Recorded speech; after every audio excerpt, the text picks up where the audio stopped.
నమస్తే తెలుగు న్యూస్కి స్వాగతం. కేటీఆర్ ఈ ఫార్ములా కేసుకు సంబంధించి కీలక పరిణామాలే జరుగుతూ ఉన్నాయి. రోజు రోజుకి కేటీఆర్ చుట్టూ ఒక రకంగా ఆయన కేసు విషయంలో కొంత బిగిస్తున్నట్టే కనబడతా ఉంది. నిన్న ఈడీ విచారణ తర్వాత కేటీఆర్ మీడియా ముందుకు వచ్చి మాట్లాడారు. 40 ప్రశ్నలు అడిగారని చెప్పుకొచ్చారు. కానీ ఏం అడిగారు, ఏం చెప్పారు అనేది మాత్రం ఆయన చెప్పలేదు. కానీ ఈరోజు ప్రధాన పత్రికలు హైలైట్ చేశాయి. ఆయన ఒక విషయం మాత్రం ఒప్పేసుకున్నాడు. ఆర్బీఐ పర్మిషన్ లేకుండా విదేశీ కంపెనీలకి నిధులు జమ చేయటం కేవలం సమన్వయ లోపం వల్ల మాత్రమే జరిగింది తప్ప ఇందులో ఏ దురుద్దేశం లేదు, మేమేదో దోచుకోవడానికో చేసిందో కాదు అని ఈడీ ముందు ఆయన అంగీకరించినట్టు ఈరోజు వార్త వచ్చింది. అదే కదా కేసు. కేటీఆర్ ఆ విషయాన్ని ఎందుకు మిస్ అయ్యాడో అర్థం కాల. కానీ నిన్న ఆయన తెర మీదకి వచ్చి చాలా విషయాలు మాట్లాడారు. నన్ను విచారించడానికి ఇంత ఖర్చు అవుతుంది, ఇదేదో రైతులకు ఇస్తే రైతులు బాగుపడతారు కదా రుణమాఫీ చేస్తే అనంటూ మాట్లాడుతూ వచ్చారు.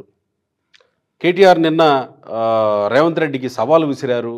దమ్ముంటే ఒక జడ్జి ముందుకు వెళదాం, ఇద్దరం కూర్చుందాం అని అంటూ మాట్లాడారు. లై డిటెక్టర్ పరీక్షకి నేను సిద్ధం అంటూ మాట్లాడుతూ వచ్చారు. ఒకటి చట్టపరంగా విచారణ ఎదుర్కోవటం ఒకటి అయితే, రెండోది ఈ రకంగా రాజకీయంగా ప్రజల్లో తమను తాము నిరూపించుకునే ప్రయత్నంలో రాజకీయ నాయకులు ఉంటున్నారు. భరద్వాజ గారు సీనియర్ అనలిస్ట్ ఉన్నారు మనతో. కేటీఆర్ లోపల చెప్పిన సంగతి పక్కన ఉంచితే బయట వచ్చి చేసినటువంటి కామెంట్స్ ఏ రకంగా సహేతుకం, మరి లోపల చెప్పిన ఈ కామెంట్ నిజం అయితే పరిణామాలు ఏంటి? నమస్కారం భరద్వాజ గారు. అదే ప్రశ్న. అంటే కేటీఆర్ గారు ఎందుకు మీరు అన్నారు ఇందాక ఒక కన్ఫెసివ్ స్టేట్మెంట్ ఇచ్చాడు ఆయన, అంతే కదా. అంటే ఆర్బీఐకి తెలియకుండా జరుగుతుందా అనేది మాత్రమే కాదు, అంటే ఇది ఒక రకంగా వ్యవస్థని వివరించే ప్రయత్నం చేశాడు ఆయన. ప్రస్తుతం మీరు చూస్తే భారతదేశంలో ఏ రాష్ట్రంలో అధికారంలో ఉన్న ఏ ప్రభుత్వం అయినా కానీ కేంద్ర ప్రభుత్వంతో సహా కార్పొరేట్లని అకామిడేట్ చేయటానికి, ఫెసిలిటేట్ చేయటానికి ఏజెన్సీలుగా ప్రభుత్వాలు మారిపోయినటువంటి ఒక సందర్భం. ఏది మనకు నూతన ఆర్థిక విధానాలు వచ్చిన తర్వాత ప్రపంచం మొత్తం కూడా, అంటే భారతదేశం మార్కెట్ ఎకానమీలోకి వచ్చిన తర్వాత ప్రతి ముఖ్యమంత్రి మాట్లాడుతున్న మాట ఏమిటి? విదేశీ పెట్టుబడులు రావాలి, ఇక్కడ పరిశ్రమలు పెట్టాలి అని. ఇదే కదా. ఈ ప్రయత్నంలో కార్పొరేట్లను ఫెసిలిటేట్ చేసే ఏజెన్సీలుగా ప్రభుత్వాలు మారిపోయినాయి. ఈ మారిపోయిన క్రమంలో మేం చేసింది కూడా అదే కదా అంటున్నాడు ఆయన. ఎగ్జాక్ట్లీ, మేం చేసింది కూడా అదే కదా అని ఆయన తన్ని తాను సమర్థించుకునే ప్రయత్నం మాత్రమే కాకుండా ఇందులో ఒక వార్నింగ్ కూడా చెప్తున్నాడు ఆయన రేవంత్ రెడ్డికి.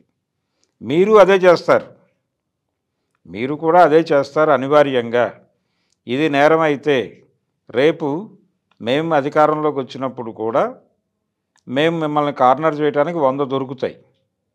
కాబట్టి ఇది ఎలా వ్యవహరించాలి ఇందులో అనేది మీరు నిర్ణయించుకోండి అని చెబుతూ, నన్ను విచారించడానికి 10 కోట్లు ఖర్చు అవుతాయి, 5 కోట్లు ఖర్చు అవుతాయని నేను ఎక్కడో చదివాను, తెలుసు అని చెప్పలేదు ఆయన, ఎక్కడో చదివాను అని చెప్పాడు. చెప్పి ఇంత ఖర్చు అవసరమా అనిపించింది నాకు. ఈ డబ్బులు ప్రజలకు ఉపయోగపడితే బాగుంటుంది, ఏదైనా సంక్షేమ పథకాల్లో వినియోగిస్తే బాగుంటుంది కదా, కేవలం మీ వ్యక్తిగతంగా కక్ష సాధించడానికి ఆ రోజున మీ మీద ఈ కేసులే పెట్టాం కాబట్టి, ఈ తరహా కేసులే ఈడీ విచారణలు ఇవన్నీ నడిచినాయి, వాటిని నా మీద కూడా నడిపేసి కక్ష సాధింపు కోసం ఇలా ప్రజల డబ్బుల్ని దుర్వినియోగం చేయటం అవసరమా అనేది ఆయన ఎస్టాబ్లిష్ చేయదలుచుకున్నటువంటి విషయం. అదే మాట్లాడాడు. అవును, మాట్లాడాడు రాత్రి. సో ఆ కన్ఫెషన్ అనే టోన్లో ఆయన మాట్లాడింది కూడా జస్టిఫై చేసుకోవడానికి ఆయన ఒక ఆర్గ్యుమెంట్ని బిల్డప్ చేస్తున్నాడు కేటీఆర్. ఇది డిజైన్డ్గానే నడుస్తోంది. ఇందులో భాగంగానే ఆయన చెప్పిన పద్ధతిలో ఆలోచిస్తే ఓకే, మార్కెట్ ఎకానమీలో ఉన్నాం, ప్రభుత్వాలు అలా వ్యవహరిస్తున్నాయి, ప్రతి ఒక్కరూ ఇలాగే నడుస్తుంది ప్రభుత్వాలు. నిజానికి జగన్మోహన్ రెడ్డి మీద ఉన్న కేసులు కూడా అవే. ప్రభుత్వాలు ఫెసిలిటేట్ చేసే టైంలో మీకిది మాకది క్విట్ ప్రోకో రూపంలో అన్న పద్ధతిలో ఆయన కంపెనీల్లోకి పెట్టుబడుల సమీకరణ అనేటువంటి కార్యక్రమాన్ని ఉద్యమంలాగా నిర్వహించాడు. అది కీలకం. సో ఇది ఎవరైనా చేసేదే. అని దాన్ని జనరలైజ్ చేసే ప్రయత్నం చేస్తున్నాడు కేటీఆర్. ఉమ్. దాన్ని నేరంగా చూడటం తప్ప అంటున్నాడు ఆయన. ఉమ్. దాన్ని నేరంగా ఎలా ఎస్టాబ్లిష్ చేస్తారు ఉమ్. అంటే చట్టాలు మార్చండి అని చెప్తున్నాడు ఆయన. ఉమ్. చట్టాలు మార్చే పని ఆల్రెడీ మొదలైంది, అది జరిగితే జరుగుతుంది. కానీ ప్రస్తుతం ఉన్నటువంటి చట్టాల ప్రకారం అయితే ఉమ్. ఇది నేరంగా ఎస్టాబ్లిష్ చేయడానికి కొంత అవకాశం ఉంది. అందుకని అక్కడ కొట్టుకులాడుతున్నారు దీన్ని ఎలా ఆర్గనైజ్ చేయాలి అని. ఈ ప్రయత్నంలో భాగంగా ఆయన కొంత రేవంత్ రెడ్డిని పర్సనల్గా కూడా ఇబ్బంది పెట్టే ప్రయత్నం చేస్తున్నాడు. ఈ పర్సనల్గా ఇబ్బంది పెట్టడంలో భాగంగా ఆయన్ని ఒక రకంగా ఎక్స్పోజ్ చేసే ప్రయత్నం చేస్తున్నాడు. ఈడీని పట్టుకురావడం వెనకాల కేంద్రంతో మీరు ఎక్కడో సన్నిహితంగా వ్యవహరిస్తున్నారు. ఏసీబీ వర్క్ అంటే సరే స్టేట్లో కాబట్టి ఏసీబీ ఓకే ఫైన్ అంతా అంటుంటారు కాబట్టి, కానీ సరే ఏదో రాజకీయంగా అనుకుంటాం. కానీ ఈడీ విషయంలో కూడా ఆర్గనైజ్ చేశారు మీరు అన్నాడు ఆయన. ఈడీని ఆర్గనైజ్ చేశారు మీరు అన్నాడు. అంటే ఒకటి ఈయన ఎస్టాబ్లిష్ చేయదలుచుకున్నది ఏమిటి ఇక్కడ రేవంత్ రెడ్డిని, ఈయన కాంగ్రెస్ పార్టీ ముఖ్యమంత్రిగా కనిపిస్తున్నారు కానీ కాంగ్రెస్ పార్టీని సమూలంగా నాశనం చేయడానికి ప్రయత్నం చేస్తున్న భారతీయ జనతా పార్టీతో ఈయన సన్నిహితంగానే ఉన్నాడు వాళ్ళ కోర్ నాయకత్వంతో అనేది ఎస్టాబ్లిష్ చేయదలుచుకుంటూ ఆ మాట అన్నాడు ఆయన. అంటే ఈయన అవుటర్ వేరు ఖద్దరు కావచ్చు కానీ ఇన్నర్ వేరు కాషాయం అని చెప్పే పద్ధతిలో నడిచింది ఆ ప్రకటన. దానివల్ల ఒక రకంగా ప్రజల్లో ఆ భావనను తీసుకెళ్లే ప్రయత్నం చేయొచ్చాము కానీ కేసు నుంచి అతనికి రిలీఫ్ పొలిటికల్ గేమ్ రెండూ నడిపాడు ఆయన. ప్యారలల్ గా 2-3 విషయాలని నడిపాడు ఆయన. ఒకటేమో పర్సనల్ గెయిన్, నేను నేరం చేయలేదు, వ్యవస్థ అంతా ఇలాగే జరుగుతోంది, ఇలా నడుస్తుండగా నేను చేసింది నేరమని ఎందుకు ప్రత్యేకంగా చెప్తారు అనేది బలంగా ఆర్గ్యూ చేసే ప్రయత్నం చేశాడు. ఒక అంశం. రెండోది రేవంత్ రెడ్డి ఇంటిగ్రిటీని జనంలో చర్చనీయాంశంగా మార్చే ప్రయత్నం చేశాడు పొలిటికల్గా. ఇలా 2-3 పద్ధతుల్లో 2-3 లేయర్లలో నడిపాడు ఆయన. నిన్న మీడియా ముందుకు వచ్చి మాట్లాడటం. అందుకని పేపర్లు రాసినటువంటి పద్ధతిలో కూడా ధోరణి కనిపించింది. అంటే వీళ్ళు కూడా అదే రాశారు దాదాపుగా. అంటే ఈ కన్ఫెసివ్ టోన్లో ఆయన ఒక దీన్ని నేరం అంగీకరించినట్టుగా అదే పదం అప్పటికప్పుడు ఫార్ములా ఆర్గనైజర్స్ ఉంటారు కదా, అవును, ఆర్గనైజర్స్ తొందర పెట్టారు, మనం తొందరపడకపోతే అది వేరే స్టేట్కి వెళ్ళిపోద్ది లేదా వేరే కంట్రీకి వెళ్ళిపోతుంది, అవును, అందుకు అప్పటికప్పుడు తీసుకోవాల్సి వచ్చింది నిర్ణయం, ఆర్బీఐని అయితే సంప్రదించలేదు వాస్తవమే అని ఒప్పేసుకున్నట్టే కనపడుతుంది. అవును, చెప్పేసి ఆయన పెట్టుబడులు ఆకట్టుకోవటానికి అని చెబుతూ ప్రత్యామ్నాయ ఇంధన వనరుల పద్ధతిలో రాష్ట్రాన్ని కాదు దేశంలో ఆ తరహా పరిశ్రమల్ని ప్రమోట్ చేయటానికి తెలంగాణని కేంద్రంగా మార్చడం కోసం మేము ఈ నిర్ణయం తీసుకోవాల్సి వచ్చింది. ఇది రాష్ట్ర ప్రయోజనాల కోసం చేసిన పని తప్ప మాకు వేరే దురుద్దేశాలు ఏమీ లేవు అనేది ఆయన ఎస్టాబ్లిష్ చేయదలుచుకున్న అంశం.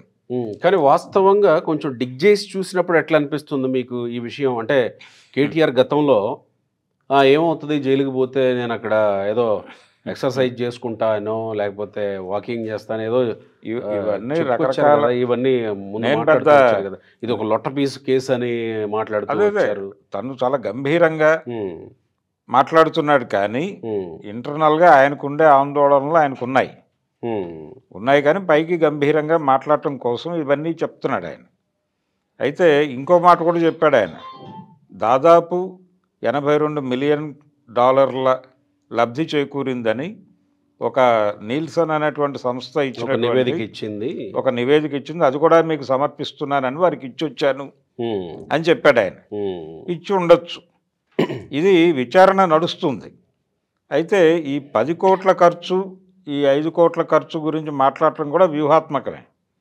ఇదంతా అనవసరంగా చేస్తున్నాడు ఈయన, ఖర్చు పెట్టేస్తున్నాడు డబ్బులన్నీ అని చెప్పడం వ్యూహాత్మకం అని సాధారణ జనాలకు కూడా తెలిసిపోతుంది కదా సార్. ఎవరైనా నేరం చేస్తే వాడిని విచారించడానికి వాడిని తీసుకెళ్ళడానికి ఇంత ఖర్చు అవుతుందని నేరం చేసిన వాడిని విచారించకుండా అంటే శిక్షించకుండా చట్టాలు వదిలేస్తాయా? కాదండి, దీన్నే ఇంకొక కోణంలో మాట్లాడితే ఇదే అంశాన్ని ఆయన మాట్లాడాడు కదా, అంటే ప్రజలకి ఏం కనెక్ట్ అవుతుంది? డైరెక్ట్గా ఏం కనెక్ట్ అవుతుంది? ఇదే కనెక్ట్ అవుతుంది కదా. కనెక్ట్ అవుతుంది. కానీ ఇప్పుడు ప్రజల వైపు నుంచి ఒక డిమాండ్ వస్తే కేటీఆర్ ఏం సమాధానం చెప్తాడు అనేది నా ప్రశ్న. ఏంటది? ఏం డిమాండ్? ఇప్పుడు ఒక పిక్ పాకెటరో లేకపోతే రోడ్డు మీద ఎవడో నేరం చేశాడని పోలీసులు తీసుకెళ్తారు. నేరం అనేది అది నేరమే. మీరు ఆర్బీఐకి తెలియకుండా జరిపిన ట్రాన్సాక్షన్ నేరమే. రెండు నేరాలు అయినప్పుడు ఆ నేరగాడిని తీసుకెళ్లి పోలీస్ స్టేషన్లో కూర్చోబెట్టి విచారించేటప్పుడు డబ్బులు ఖర్చు అవుతున్నాయా? కావట్లేదు కదా. అతన్ని లాకప్లో ఉంచుతున్నారు. వాళ్ళు ఏదో భోజనం పెడుతున్నారు. 24 గంటల్లో పెట్టాలని, 24 గంటల్లో కోర్టుకు హాజరుపరచాలని ఉన్నప్పటికీ చట్టం ఆ టైంలో పెడితే పెడతారు, లేకపోతే పెట్టరు. వాళ్ళ గొడవ ఏదో వాళ్ళకు ఉంది, వాళ్ళ ఏర్పాట్లు, వాళ్ళ మెకానిజం వారికి ఉంది. మిమ్మల్ని కూడా ఆ మెకానిజంలోకి తీసుకెళ్లాలని మీరు కోరుకుంటున్నారా? ఓకే, ఈ విఐపి ట్రీట్మెంట్ ఇదంతా కాకుండా అని ప్రజలు మాట్లాడితే అంటే ఇప్పుడు ఏమవుతుంది? ఈయన విచారణ అనేసరికి ఇప్పుడు ఈడీ వీళ్ళందరూ వచ్చినప్పుడు వీళ్ళందరినీ ఫెసిలిటేట్ చేయటం అనేది ఒక ఖర్చుతో కూడుకున్న గొడవ. వీళ్ళందరినీ ఒక చోట ఉంచాలి, రకరకాల చోట్ల ఉంచాలి. వీళ్ళకి సంబంధించినటువంటి భోజనాలు, ఇతర ఏర్పాట్లు అన్నీ ఖర్చాయి. ఇది మొత్తం ప్రభుత్వం మీద పడేటువంటి ఒక రకమైన పెయినే. దాన్ని చెప్పి తనేదో తప్పించుకునే ప్రయత్నం చేస్తున్నాడు ఆయన. అంటే జనం ఇలా క్వశ్చన్ చేస్తే అవును మీరు కూడా వెళ్ళి సైలెంట్గా విచారణకు హాజరైపోయి, ఇప్పుడు అయ్యంకార్ భవన్లో ఆ రోజున రామోజీరావు గారు వెళ్ళి విచారణ ఎదుర్కొన్నాడు. ఏది వైఎస్ రాజశేఖర రెడ్డి ముఖ్యమంత్రిగా ఉండగా 8 గంటలు భరించాడు ఆయన. అదేం ఖర్చు కాలేదు కదా. ఈయనే వెళ్ళి ఇన్కమ్ ట్యాక్స్ ఆఫీస్లో కూర్చుని వాళ్ళు అడిగిన ప్రశ్నలకు సమాధానాలు చెప్పి రాత్రి బయటకు వచ్చాడు. బయట మీడియా హడావిడి చేసింది అంతే. ఆయన ప్రశాంతంగా చెప్పేసి వెళ్ళిపోయాడు. అదే కదా జరగాల్సింది. మీరు విచారణ అవాయిడ్ చేసి ఇప్పుడు ఇంత ఖర్చు అవుతుంది, అంత ఖర్చు అవుతుందని మాట్లాడటం ఎలా చూస్తారు జనాలు? మనం మాట్లాడుతున్న మాటలను ప్రజలు ఎలా అర్థం చేసుకుంటున్నారు అనేది ఉండాలి ఆయనకి. కానీ ఒక గంభీరమైనటువంటి టోన్లో మాట్లాడుతున్నాను, అవతల వాళ్ళు చేస్తోంది కూడా అదే, నేను చేసింది నేరం కాదు అని అందరూ నేరస్తులు చెప్పే పద్ధతిలోనే ఆయన మాట్లాడుతున్నాడు. అంతకు మించి తేడా ఏమీ లేదు. ఆయన చాలా స్పష్టంగా ఇది మొత్తం వ్యవస్థ ఇలా అయిపోయింది, అందులో భాగంగానే నేను స్ట్రక్చరల్గా ఒక మాట అన్నాడు ఆయన, టెక్నికల్ లోపాలు ఏవో జరిగి ఉండొచ్చు, కానీ వెళ్ళవలసిన వాళ్ళ అకౌంట్లోకి డబ్బులు వెళ్ళి అక్కడ ఉన్నాయి కదా, ఆ డబ్బులు అక్కడ ఉన్నాయి, నేను ఇక్కడున్నాను, నేరం జరిగిందని ఎలా చెప్తారు మీరు అని ఒక ప్రశ్న వేశాడు. మీరు ఎక్కడి నుంచి డబ్బులు తీసుకెళ్ళి అక్కడ పెట్టారు అనేది కదా ప్రశ్న. ఎవరి డబ్బులు తీసుకెళ్ళి అక్కడ పెట్టారు? మీ పర్సనల్ డబ్బులు అయితే గొడవ లేదు. ఇది ప్రజల డబ్బులు, మీరు ధర్మకర్తగా ఉన్నటువంటి సందర్భంలో తీసుకెళ్ళి అక్కడ పెట్టారు. ఇది కూడా ప్రజల నుంచి ప్రశ్న వస్తే ఏం సమాధానం చెప్తాడు ఆయన అనేది చూడాలి. అయితే ఒకటి ఆయన బలంగా ఎస్టాబ్లిష్ చేయదలుచుకున్నటువంటి ఒక పాయింట్ అయితే బాగుంది. ఇవన్నీ కూడా వ్యవస్థలో ఆల్రెడీ మనం అందరం అడ్మిట్ చేసినటువంటివే. మనం పెట్టుబడులు రావాలి అని కోరుకుంటున్నాం. మంది మార్కెట్ ఎకానమీలో ఉంది మన దేశం. గతంలో లాగా లేదు, ఇప్పుడు లిబరలైజ్డ్ ఎకానమీలో మనం ఉన్నాం కాబట్టి ఇవన్నీ జరుగుతాయి. వీటన్నిటినీ సహజ పరిణామాల కింద చూడాలి తప్ప వీటన్నిటినీ నేరాలుగా చూడటం మానేయండి అనేది ఒకటి బలంగా చెప్పదలుచుకున్నాడు ఆయన. వీళ్ళు బెయిల్కి వెళ్లకుండా క్వాష్కి వెళ్ళారు ఈ కేసులో. అవును, అంటే బెయిల్కి పెడితే మేము ఏదో అంగీకరించినట్టు అవుతుంది అనేది ఒకటి ఫీలింగ్. ఈ క్వాష్కి వెళ్ళటమే వికటించింది. మీ మీద వాళ్ళు ఎస్టాబ్లిష్ చేసి కొన్ని డాక్యుమెంట్స్తో ఫైల్ చేసినప్పుడు మీరు విచారణకు కదా వెళ్ళాల్సిందని హైకోర్టు అభిప్రాయపడింది. అవును, ఇదే అభిప్రాయం సుప్రీంకోర్టు నుంచి కూడా వచ్చిన తర్వాత కదా అరెస్ట్ చేయలేదు. ఇమ్మీడియట్గా అరెస్ట్ చేయడానికి కూడా అవకాశం ఉంది. అవునవునవును, ఉన్నప్పటికీ విచారణకు హాజరు కమ్మని నోటీసులు సర్వ్ చేశారు. ఆయన అయ్యాడు. రెగ్యులర్ బెయిల్ కంటే ఇంటరిమ్ బెయిల్కి కూడా వెళ్ళినట్లేరు కదా. లేదు, వెళ్ళలేదు. క్వాష్ పిటిషన్ నేరుగా క్వాష్. మరి ఇప్పుడు అంతా పోయింది. మరి ఇప్పుడు బెయిల్కి వెళ్తారా? విచారణకు హాజరవుతానని చెప్పాడు ఆయన. విచారణకు హాజరవుతానన్నాడు.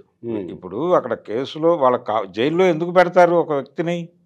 విచారణకి సరైన సమాధానాలు చెప్పకపోవడమో రాకపోవడమో, విచారణకి గైర్ హాజరవుతాడు, విదేశాలకు పారిపోతాడు అని అనుమానాలు ఎస్టాబ్లిష్ అయినప్పుడు మాత్రమే. అటువంటిది ఏమీ లేదు. అవసరమైతే పాస్పోర్ట్లు కూడా సరెండర్ చేయడానికి సిద్ధంగా ఉన్నాను అన్న టోన్లో ఆయన నిన్న మాట్లాడాడు అవునవునవును ఈడీ ముందు. ఇంత మాట్లాడిన తర్వాత ఇదంతా ఎందుకు అంత సబ్మిసివ్గా వెళ్ళాడు ఆయన? అరెస్ట్ని అవాయిడ్ చేయడం కోసం. అరెస్ట్ని అవాయిడ్ చేయాలి అనే ఉద్దేశంతోనే చాలా సబ్మిసివ్గా మాట్లాడాడు అక్కడ. మాట్లాడి మీరు ఎప్పుడు పిలిచినా ఎన్ని గంటలు కూర్చోబెట్టినా కూర్చోవడానికి నేను సిద్ధంగా ఉన్నాను అని ప్రకటించి వచ్చాడు. అయితే చివరిలో ఒక్క ఇది నేను యాక్చువల్గా దీనికి లింక్ అవుతుందా కాదా అని ఆలోచించాను ఇప్పటి వరకు.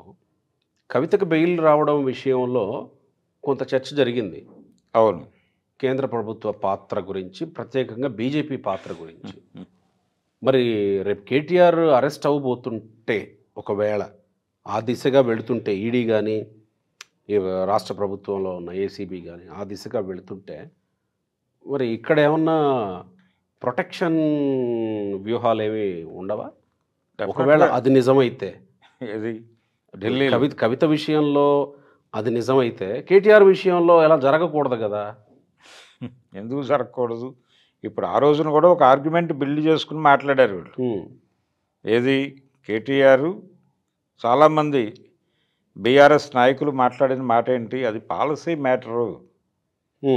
ఒక పాలసీ ఇంప్లిమెంట్ జరుగుతుండగా అక్కడ ఫెసిలిటేట్ కావడానికి కొంతమంది వ్యాపారుల్ని ప్రమోట్ చేయడం జరిగింది. దాన్ని నేరంగా అని ఎలా చూస్తారు మీరని ఇలాగే మాట్లాడారు అప్పుడు కూడా. దాన్ని నేరంగా చూడటం వెనకాల రాజకీయ కుట్ర ఉంది.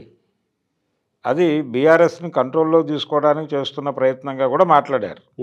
ఏది కవిత అరెస్టు. ఇప్పుడు కూడా అలాంటి ఆర్గ్యుమెంట్లే వస్తాయి. ఏది కేటీఆర్ మీద ఏమాత్రం మూవ్ అయినా దానికి హింట్లు ఇచ్చాడు ఈయన. దాని హింట్లో భాగమే ఇప్పుడు రేవంత్ రెడ్డిని పొలిటికల్గా టార్గెట్ చేయటం. దీన్ని ఇంకొంచెం ఎస్టాబ్లిష్ చేసి ఇదే ఆర్గ్యుమెంట్తో యుద్ధం మొదలు పెడతారు. రైట్. మొదలుపెట్టి దానికి ఒక రంగం సిద్ధం చేస్తూ మాట్లాడాడు నిన్న ఆయన మీడియా ముందు.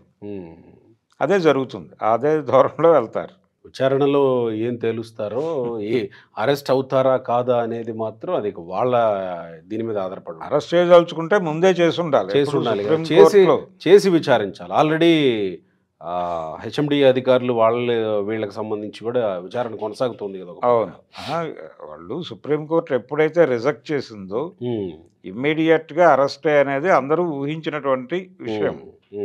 కానీ విచారణకి నోటీసులు ఇచ్చి అవాయిడ్ చేస్తే అరెస్టు అని అనుకున్నారు వీళ్ళు. కానీ ఆయన అవాయిడ్ చేయలేదు, వచ్చాడు, వస్తాను అని కూడా చెప్పాడు. కానీ సుప్రీంకోర్టు ఇంకో మాట కూడా అందనుకుంటా, విచారణకు వస్తారు, అరెస్ట్ చేయొద్దని ఏమో చెప్పింది అనుకుంటా. అరెస్ట్ అనేది లేదా? అరెస్ట్ అనే ప్రస్తావన కాదు. విచారణకు హాజరు కాకపోతే అప్పుడు ఇమ్మీడియట్గా ఏ చర్యలు తీసుకోవాలో అవి తీసుకోండి. రైట్.